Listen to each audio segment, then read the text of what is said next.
기도하고 시작하겠습니다. 하나님 감사합니다. 하나님 감사합니다.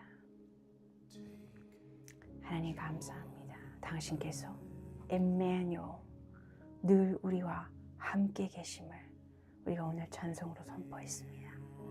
거룩하고 거룩하신 우리 하나님께서 임마누엘, 우리와 늘 함께 하십니다.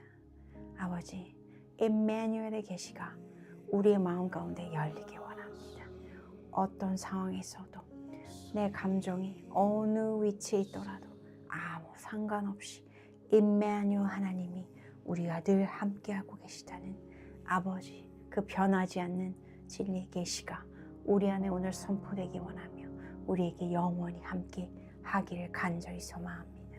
하나님, 우리의 모든 것이, 우리의 마음, 우리의 감정, 우리의 기억, 우리의 생각, 아버지, 우리의 마음의 위치가 아버지와 함께하는 그 위치에 있게 하여 주시옵소서. 하나님, 우리가 더 계시로 하나님과 동행하고 하나님과 함께 있는 그 자리에 늘 머무르는 자가 되게 하여 주시옵소서. 하나님, 아버지, 오늘 우리에게 풀어주시는 위대한 말씀으로 인해 우리가 한 번 더 깨어지고 우리가 한 번 더 영으로 깊은 곳으로 더 들어갈 수 있도록 하나님 그 은혜 부어주실 줄 믿습니다. 감사하며 예수님의 이름으로 기도드렸습니다. Thank you, Lord Jesus. Thank you, 하나님 감사합니다. Thank you, Father God. Thank you, Lord Jesus. 여러분, 오늘은 죄가 무엇인지에 대해서 한번 여러분과 나눠보기를 원합니다. 믿는 자와 믿지 않는 자의 죄는 조금 다르겠습니다. 그래서 믿지 않는 사람들의 죄는 우선 오늘은 얘기하지 않고 믿는 사람들, 이미 하나님을 영접한 우리들이 그 죄의 기준은 무엇인가에 대해서 여러분과 나눠보길 원합니다. 우선 죄가 무엇인지 그러면 말씀에서 뭐라고 하는지 아는 게 중요할 것 같습니다. 우리의 마음으로는 여러 가지 생각으로 또 여러 가지 기준을 가지고 또 우리 그 기준이 남의 행동과 남의 어떤 신앙을 바라보게 하는 그런 기준이 되기도 합니다. 그러나 우리가 무엇보다 하나님이 말씀하시는 것이 무엇인지를 먼저 보시겠습니다. 자, 성경 로마서 13장 23절을 열어주시면 감사하겠습니다.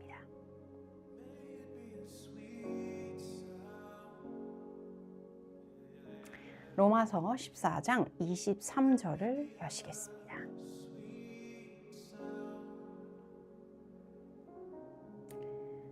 로마서 14장 23절 제가 읽도록 하겠습니다. 의심하고 먹는 자는 정죄되었나니 이는 믿음을 따라 하지 아니하였기 때문이라. 믿음을 따라 하지 아니하는 것은 다 죄니라.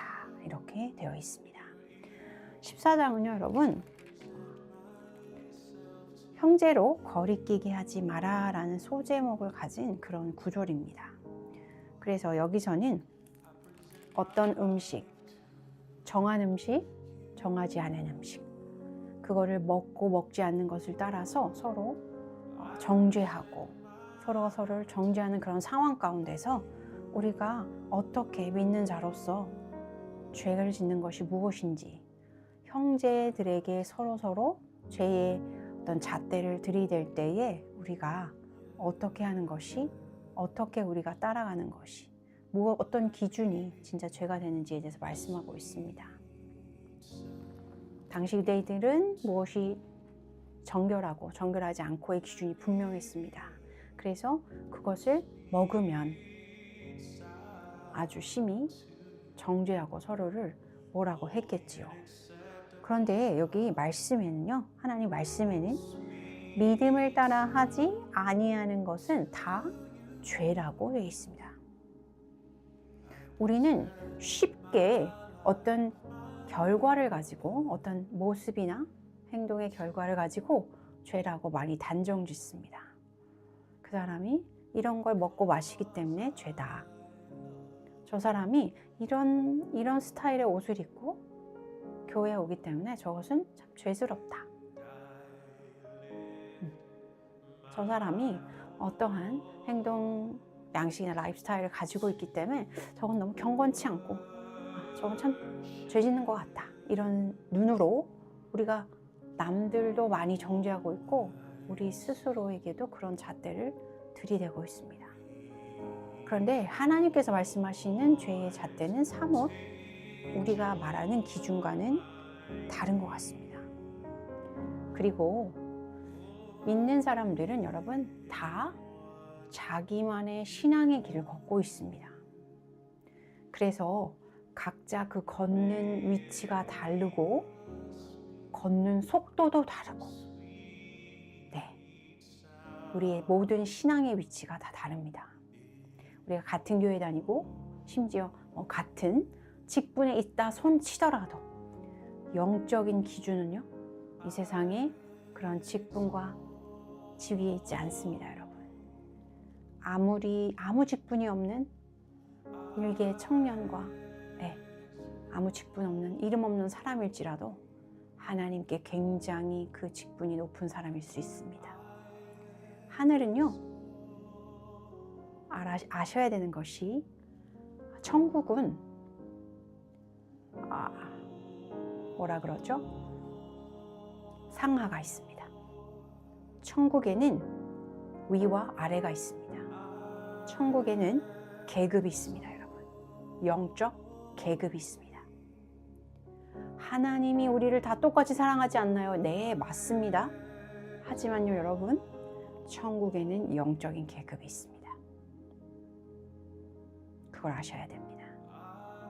우리가 이 세상의 일을 다 마치고 하나님께 갈 때에 들어가는 그 천국은요, 우리가 한 곳에 모여서 한 장소에서 한 위치에서 천국에 들어가서 기쁨을 나누면서 사는 것이 아닙니다. 여러분, 천국은 위치와 장소가 다 다릅니다. 그것은 철저히 여러분이 이 땅에 사실 때에 하나님의 목적에 맞게 어떤 일들을 행하였고 하나님께 순종하고 복종하였느냐에 따라서 그 결과물로 하늘의 위치와 계급이 다 달라집니다. 여러분, 하늘에서 받는 상급이 달라집니다. 여러분 머리에 올려지는 그 왕관의 보석이 달라지는 겁니다. 여러분, 하늘에 가는 건요, 여러분, 천국에 들어가는 건 장난이 아닙니다. 천국에 들어가는 건 어떤 개념적인 뭐라 할까요? 개념적인 어떤 상상의 영역에 있는 것이 아닙니다, 여러분. 이거는 육신을 가지고 찌르면 아따고 할 수밖에 없는 이 육신을 갖고 있는 이 세상의 일보다 그곳의 일은 완전히 더 확실한 일들입니다. 이 피부를 당겼을 때 따가움을 느끼는 것보다 더 현실이 되는 현실입니다. 우리가 육신을 갖고 살아가는 이 일생은요, 영원한 세상을 살기 위해서 그 세상을 시작하기 위해 준비해가는 과정입니다. 여러분, 우리의 삶은 이곳에서 다가 아닙니다. 이곳에서 모든 것을 누리고 쟁취하기 위해 노력하고 이런 것도 다 좋은데요, 여러분, 잊지 말아야 될 것이 있습니다. 이 땅에서 우리가 하는 모든 행동, 모든 열매, 모든 결과물은요, 우리가 영원토록 사는 세상을 시작하기 위한 발판을 만드는 겁니다, 여러분.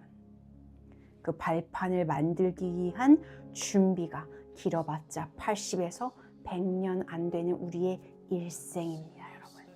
그 뒤에 천국의 문이 열리고 우리가 그곳으로 들어가면 영원한 세계, 영원한 영역에서 하나님과 하나님이 주시는, 하나님이 상급으로 주시고 하나님이 내가 이 육신을 가진 이 세상에서 했던 모든 결과물의 reward, 보상을 그곳에서 받고, 그곳에서 천국의 계급장을 받고, 천국에서 얻는 나의 mansion, 집이에요, 집. 여러분, mansion은 저택입니다.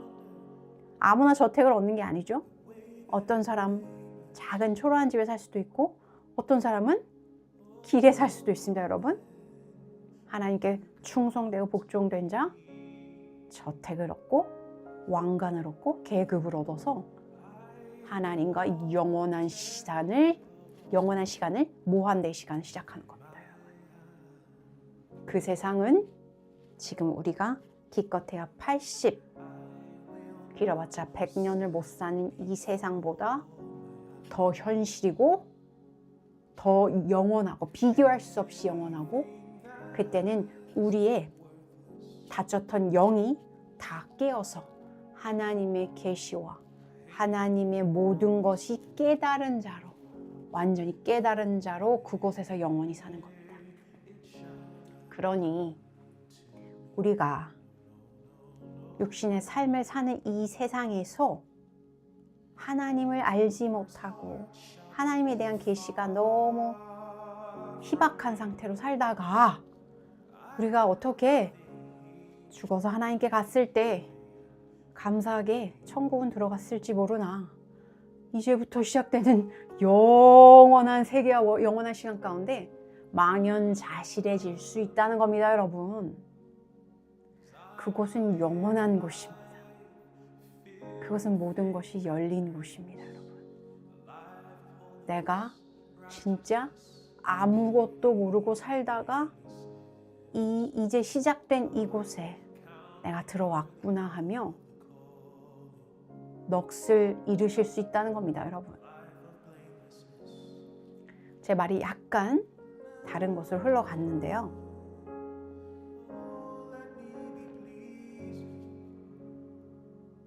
지금 죄가 무엇인지에서 얘기하다가 천국의 얘기를 들려드렸습니다. 여러분에게 도움이 되실 겁니다. 어쨌든 누구나 신앙생활을 할 때는 다 그 사람마다의 위치와 또 속도가 있습니다. 다 하나님이 정하신 것이 있고 한데 우리가 다 다르죠.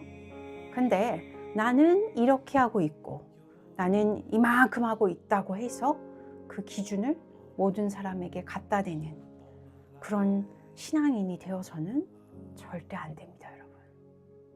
하나님이 말씀하시는, 특별히 믿는 자들, 믿는 형제들 가운데 하나님이 정하신 죄의 기준이 다르기 때문입니다.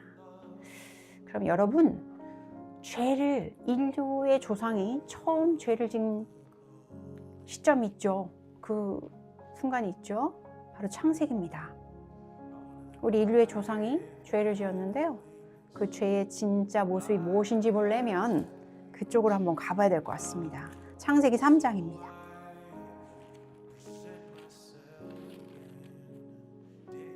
창세기 3장입니다.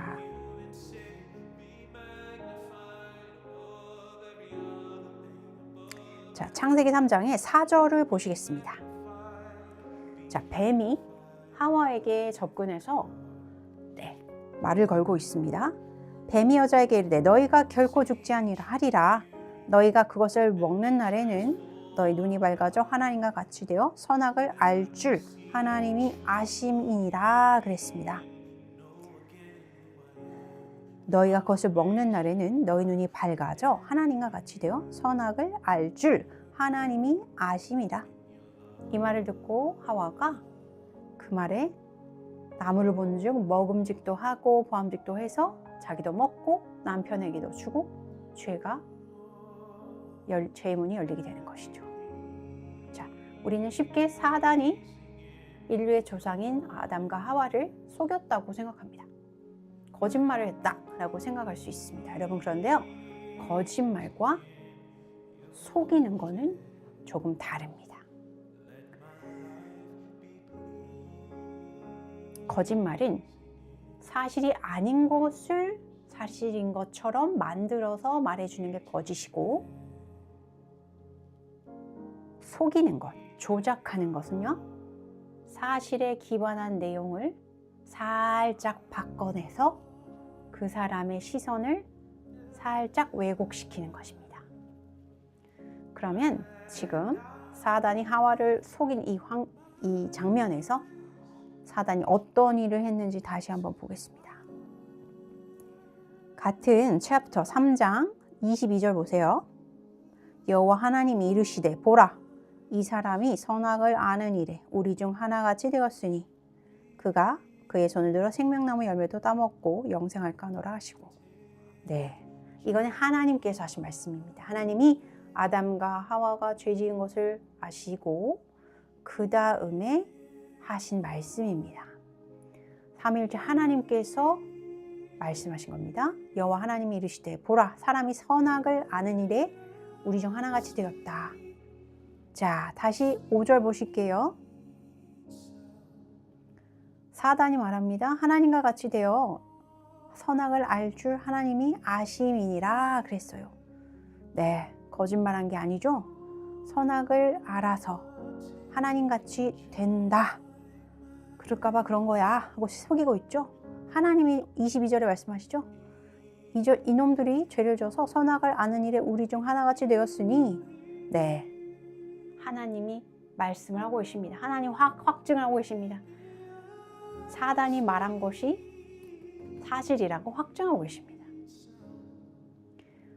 사단은 하와에게 없는 이야기를 한 게 아니라 진실의 이야기를 살짝 뒤틀어서 하와의 시선을 살짝 왜곡시키면서 죄가 들어가게 유도한 것입니다, 여러분. 뭐를 알고 모르는 것이 죄에 떨어지게 하는 것이 아닙니다, 여러분. 충분히 알고 있는데 나의 시선이 왜곡될 때 죄에 떨어지는 겁니다. 이거를 지켜야 되고 지키지 말아야 되고를 몰라서 죄를 짓는 것이 아니라 아는데 그것을 믿음으로 보지 못할 때 죄에 떨어지는 겁니다, 여러분. 그래서 로마서 14장 23절 말씀에 믿지 않고 행한 모든 것이 죄가 되니라 라고 말씀하신 것처럼 우리가 믿음으로 아는 것들, 이건 믿음의 일이야 라고 아는 것인데 옳은 것이야, 이건 하나님의 일이야 라는 걸 아는 것인데 믿음으로 생각하지 않고 한 일이 다 죄가 된다는 것입니다, 여러분. 자,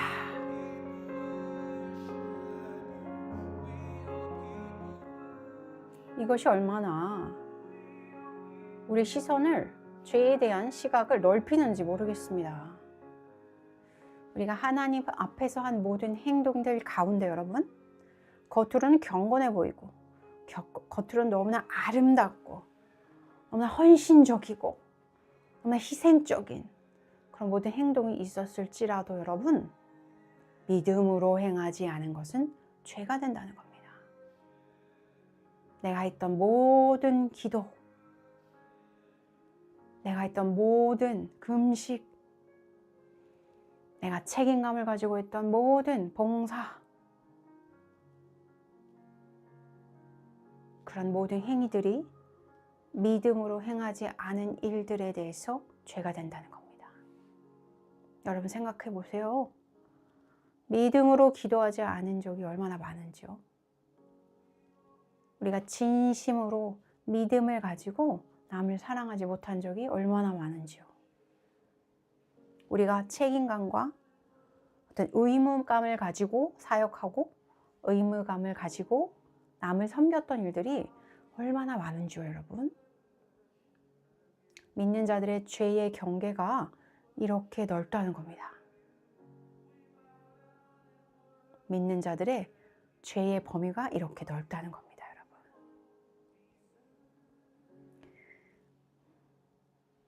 많은 분들이 하나님께 응답받기 위해 기도의 자리에 나갑니다. 밤에도 기도하고 새벽에도 기도하고 또 기도원에 가서 작정 기도도 하고 금식도 합니다. 여러분, 근데 우리가 얼마나 많은 시간을 하나님께 애걸복걸하면서 징징거리는 기도로 시간을 너무 많이 보내지 않습니까, 여러분?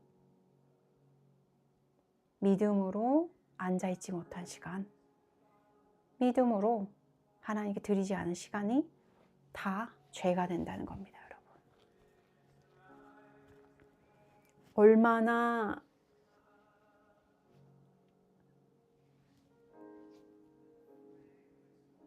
잔잔하지만 얼마나 두려움이 되는 말씀인지 모르겠습니다, 여러분. 믿음으로 하지 않은 모든 것이 믿는 자들에게는 죄가 됩니다. 예수님의 십자가에 대한 그 완전하신 십자가의 역사를 정확하게 내가 인지하고 내 머리 안에서, 내 마음 안에서 그것을 완전히 납득하지 못하면 우리가 하는 모든 영적인 행동도 다 징징거리는 일이 된다는 겁니다, 여러분. 특별히 우리가 기도를 하기 때문에 기도가 하나님 앞에 허무한 것이 될 수 있다는 겁니다.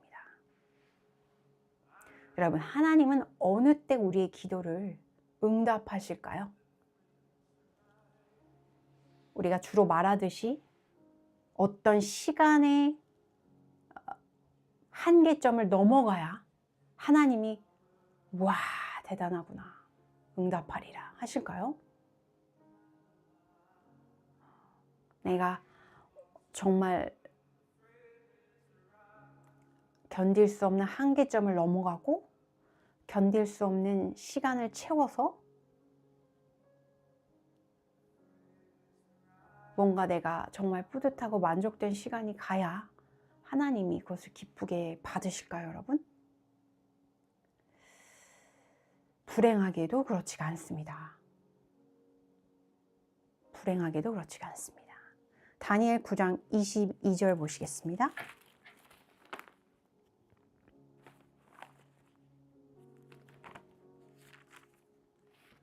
다니엘 9장 22절 보시겠습니다.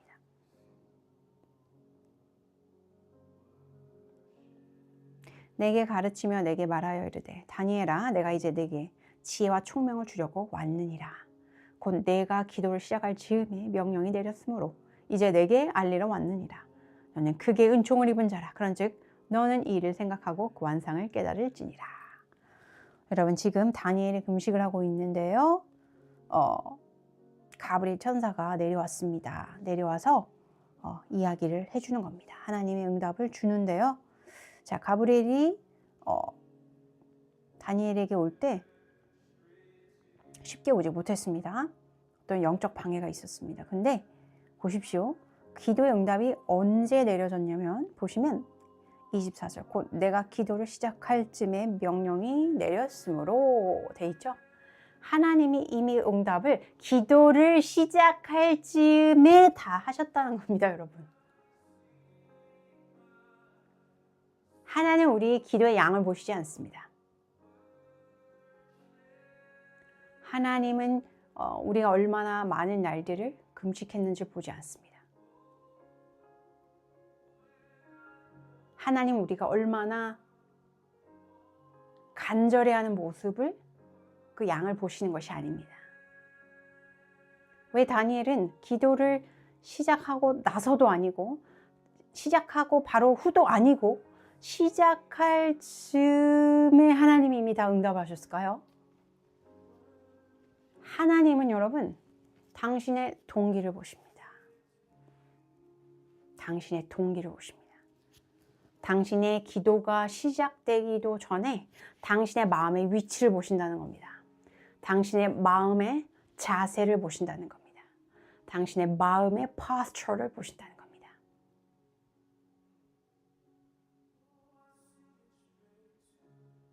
기도의 내용, 기도의 제목, 기도의 위중함을 보시는 게 아니라 당신의 마음의 동기와 자세, 마음의 자세를 본다는 겁니다, 여러분.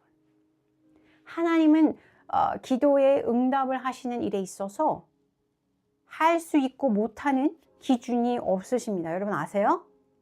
하나님의 응답을 이건 하실 수 있고 이 정도는 좀 어려운데 이런 게 없으십니다, 여러분. 거기에 대해서 여러분의 마음이 열려야 합니다. 하나님은 못하실 게 없는 분입니다. 하나님은 불가능이 없으신 하나님입니다. 하나님은 기적의 하나님이십니다. 능력의 하나님이십니다.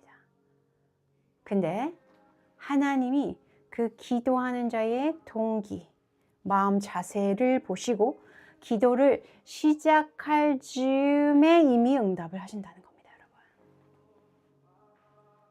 하나님이 얼마나 우리의 마음의 실타래 같이 한 켜 한 켜를 다 보시는지 아십니까?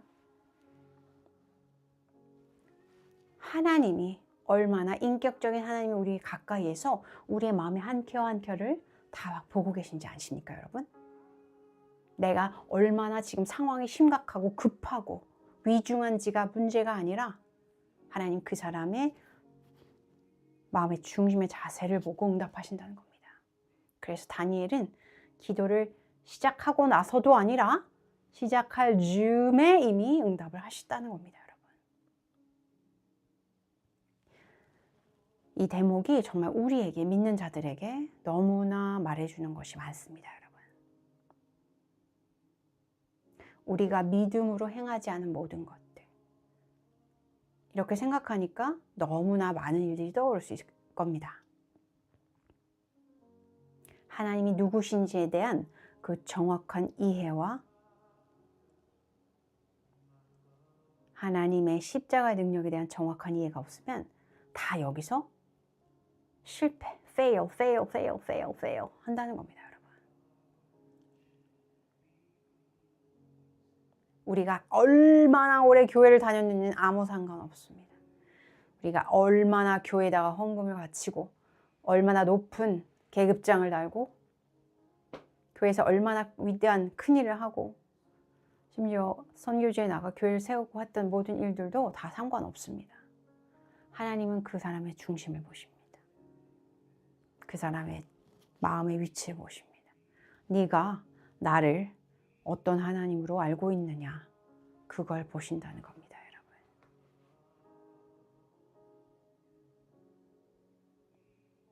그래서 제가 계속적으로 하나님이 누구신지에 대한 정확한 이해의 그림을 계속 가져가기 위해서 계속 이런저런 주제로 빌드업을 하고 있습니다, 여러분. 오늘은요, 여러분, 우리가 믿음으로 하지 않은 모든 행동들, 행위들 다 하나님 앞에 허무한 일이 된다는 겁니다. 허무한 것이 아니라 죄로 빠질 수 있다는 겁니다, 여러분.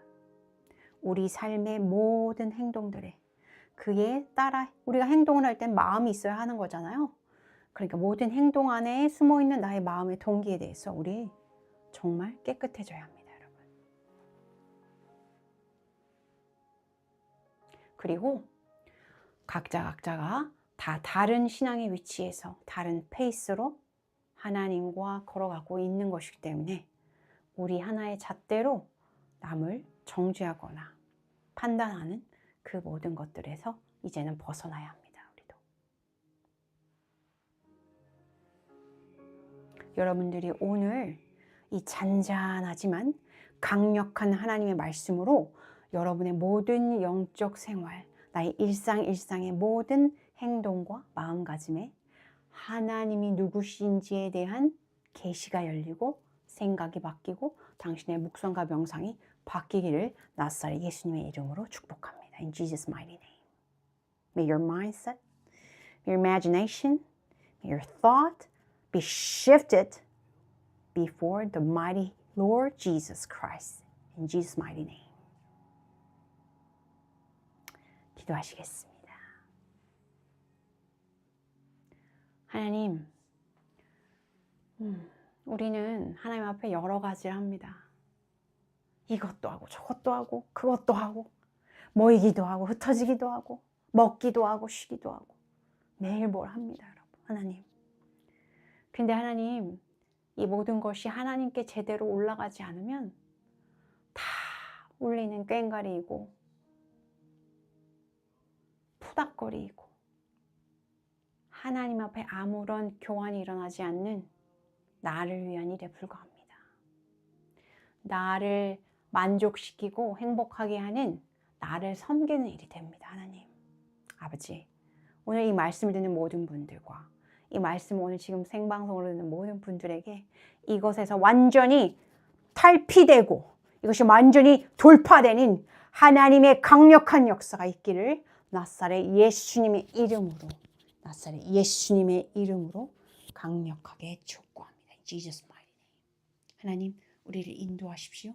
우리를 계속 인도하여 주시고 아버지, 우리의 마음 한 켜 한 켜에 하나님의 인장을 쳐주시고 하나님의 도장을 쳐주셔서 우리의 이제 영적 생활에, 우리 신앙 생활이 그냥 무의미하게 흘러가는 그 시간이 없게 하여 주십시오. 이젠 그 시간을 끝낼 수 있게 하여 주시옵소서. 늘 깨고 있고 늘 하나님과 소통하고 늘 하나님이 누구신지에 대한 정확한 생각으로 그런 하나님이 날 늘 보고 계시고 듣고 있다는 그런 감사함으로 충만한 여러분이 되시기를 예수님의 이름으로 축복합니다. 우리 나라를 위해 기도하겠습니다. 하나님, 대한민국은 참으로 하나님께 축복받은 나라입니다. 우리가 너무 많은 것을 누리고 너무 많은 것을 끝도 없이 가져왔습니다. 이 끝도 없는 자유, 이 끝도 없는 평안, 이 끝도 없는 예배, 이 끝도 없는 신앙생활, 우리가 누릴 대로 누리고 살았습니다. 그런데 이제는 그 매일 누리고 매일 습관처럼 매일 타성에 붙은 그 생활을 정리하라고 하는 것 같습니다. 하나님, 대한민국을 흔드시기 때문에 이제는 믿는 우리가 먼저 이 흔들림의 목적이 무엇인지를 먼저 깨달아 하나님, 우리가 더 이상 이 나라가 더 이상 영적으로 무뎌지지 않도록 하나님, 우리가 깨어 기도하고 이 나라를 위해 기도합니다. 하나님, 아버지가 이 땅을 놓지 않았음을 우리가 오늘도 선포합니다. 하나님이 이 땅 대한민국을 아직도 사랑하시고 포기하지 않으셨음을 우리가 기억합니다.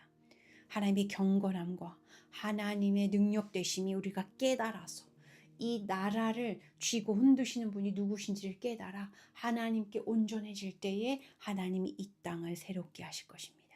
우리가 그것을 믿습니다. 북한에 묶여있는 저 많은 북한의 불쌍한 우리 민족들 자유케 하실 것을 믿습니다.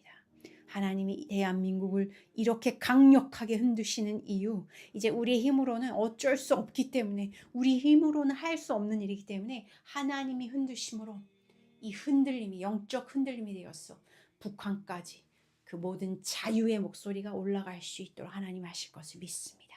하나님 감사합니다. 2026년이 가깝습니다. 하나님, 올 한 해를 하나님께서 대한민국을 너무나 놀랍게 흔드셨습니다. 아버지, 그 흔들림 가운데 우리가 버릴 것은 버렸고 잡을 것은 잡았습니다. 하나님, 2026년이 우리를 기다리고 있습니다. 더 강하고 더 강력하고 더 단단한 사람들로 아버지, 대한민국을 우리가 지키고 지켜낼 것을 우리가 선포합니다. 모든 말씀을 하나님과 예수님의 이름으로 기도드렸습니다. 아멘. 감사합니다, 여러분. 네, 오늘 눈이 많이 왔습니다. 네, 자동차 운전하실 때 조심하시고요. 네, 또 저는 화요일 저녁 10시에 여러분을 찾아뵙겠습니다. 하나님의 늘 조심을 기억하면서 그 생각이 마음에 떠나지 않는 여러분이 되시기를 계속 기도하겠습니다. God